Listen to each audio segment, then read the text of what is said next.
menjadi Bujang dan Gadis Universitas Sriwijaya tahun 2021. Iya, ada yang tentunya nanti kalau bisa menjadi bujang gadis Universitas Sriwijaya ini akan menjadi role model untuk mahasiswa Universitas Sriwijaya.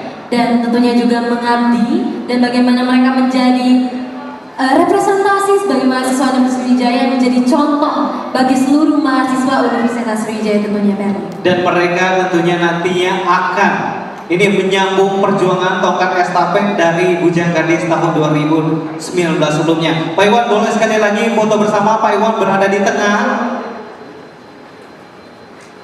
Iya, ini Pak Iwan awet muda ganteng juga ya.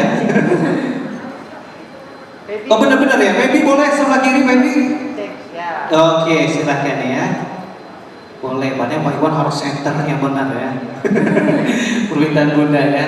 Baik.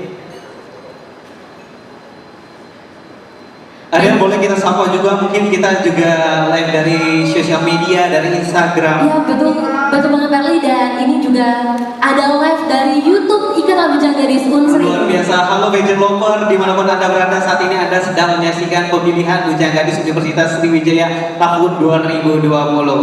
Tentu berikan dukungannya ya untuk semua jagoannya.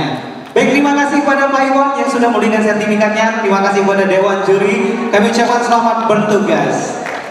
Boleh tepuk tangan. Dan kami persilakan kepada Dewan Juri untuk dapat kembali ke singgasananya. Iya, singgasananya ya. Baik, Del. Kalau kita melihat tema pada hari ini di pemilihan Bujang Gadis Universitas Sriwijaya tahun 2021, temanya cukup berbeda. Legenda Pulau Kemarau. Boleh dong cerita sedikit apa sih legenda Pulau Kemarau? Kenapa pakaian kita seperti ini nih, Del?